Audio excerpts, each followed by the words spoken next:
There are countless intellectual, political, economic, social, military, and diplomatic histories of the Revolutionary era, just as there are innumerable biographies of the leading revolutionaries. What is surprising, however, is that there has not been a major reinterpretation of the Revolution's intellectual causes and consequences since the publication of Bernard Bailyn's The Ideological Origins of the American Revolution, 1967, and Gordon S. Wood's The Creation of the American Republic, 1776 to 1787, 1969. For 5 decades, these two books, noted for their originality and explanatory power, have cast a long shadow over scholarship on the American Revolution, profoundly shaping its nature and direction. As a result, original scholarship on the Revolution, the kind that fundamentally reorients the way we think about the causes of this transformative event, has not advanced very much in that time. Surely, though, it should not remain the case that the most influential books on the American Revolution were written in the 1960s. What is most needed today is a book that challenges us to rethink the deepest causes and consequences of the American Revolution, one that will allow us to see this world-changing event in a new light. I have attempted to do that with America's Revolutionary Mind. On a more personal level, I have been motivated to write this book for a second reason: to complete and go beyond the narrative first told by my former teachers, Balyn and Wood.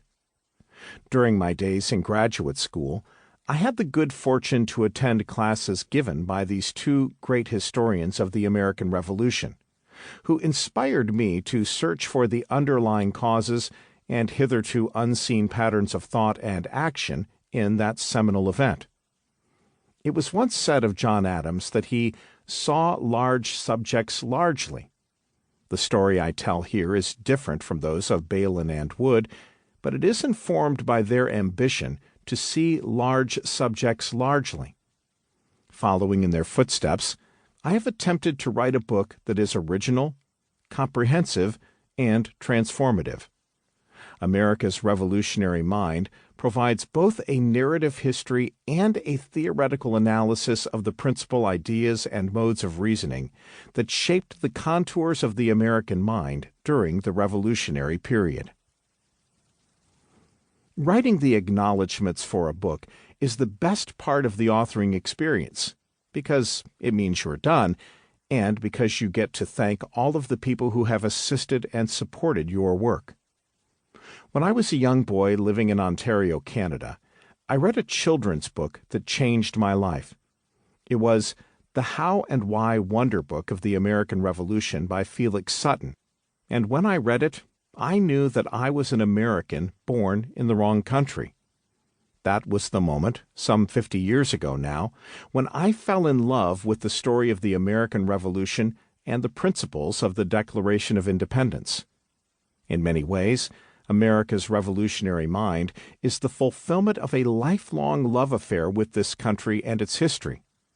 My first thanks go to Mr. Felix Sutton, a man whom I never met and who died in 1977.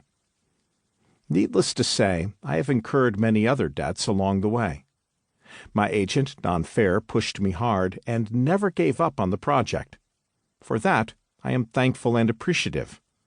Roger Kimball, the legendary publisher of Encounter Books, took a chance on this project and inspired me with his very high standards of scholarly and popular writing. I'm grateful to Colin Pierce, Kimberly Hurd Hale, Josh King, Lori Molinari, and Michael Zuckert for reading individual chapters of this book. I am particularly thankful for the superb editing of the manuscript by Ron Pisaturo and Robert Bidinato. Each improved the manuscript in significant ways. I also owe a special note of thanks to Aaron Luckett of Redex for giving me access to the online version of early American newspapers. I am especially indebted and grateful to my friends Carl Barney and John Allison, who have supported my work for many years. I am also thankful for the long-standing friendship of Brendan McConville.